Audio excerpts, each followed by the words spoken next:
We hear this from the Scottish Nationalists all the time. They'll look at Westminster and they'll say, oh, isn't that terrible what just happened yesterday, or what just happened the day before, or what happened last week. And that means that Westminster is beyond redemption, and that's why we need a Scottish Parliament that's separate. That's why we need independence. And that's an argument that they can make forevermore, because there'll always be controversies, there'll always be problems in a parliament, regardless of what parliament it happens to be. There's always going to be some kind of scandal. There's always going to be some politician that's been caught, putting his hand in the wrong pocket, in the wrong till, or what have you. There's always going to be that. So there's always going to be the ability of the Scottish Nationalists to try to bring down Westminster in that way. So how do we as Unionists, how do we respond to that? How do we respond to that? Well, I'm just going to tell you right now how we respond to it. And let me give him an answer when he asks the question of what being a Unionist party actually means when Westminster's reputation has been so badly scarred, according to him. Let me make this point. As pro-UK and as pro-British people, we believe in the Union Parliament. We certainly want to see politicians and parties performing admirably. We want to see them performing competently.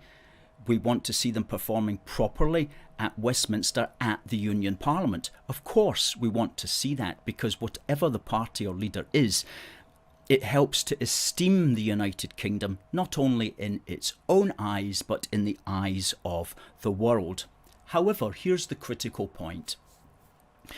Unionism, the belief, is not built upon the transient, impermanent, ever-shifting, ever-changing, good or bad performance or behaviours of particular politicians or particular parties at Westminster. It's not built on that.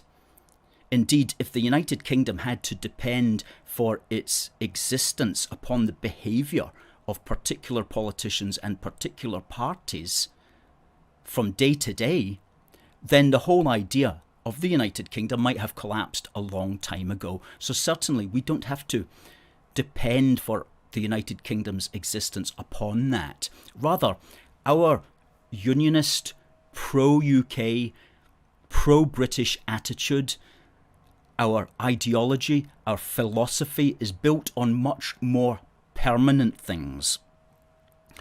It's built upon our permanent values of unity and solidarity. It's built upon the belief that there is such a thing as the British people, that there is such a thing as the British nation, and that we as people have a destiny to be united as a people and to work together for the good of all. And it's built upon the realization that we have more in common than what our differences may be. We have more in common than what separates us. And that it makes sense for our political institutions to reflect that fact. So the Union Parliament represents that ideal, and it's for us to constantly aim to live up to that ideal. And that's apart from whatever the particular performance or behaviours of certain politicians or certain parties may be. Okay, these are passing things. We believe in the permanent things. We believe in the British people and our potential to be united in solidarity together for the common good going forward for generations and generations to come. And I hope that answered Mr. Linklater's question there in the Times of the 17th of January 2022.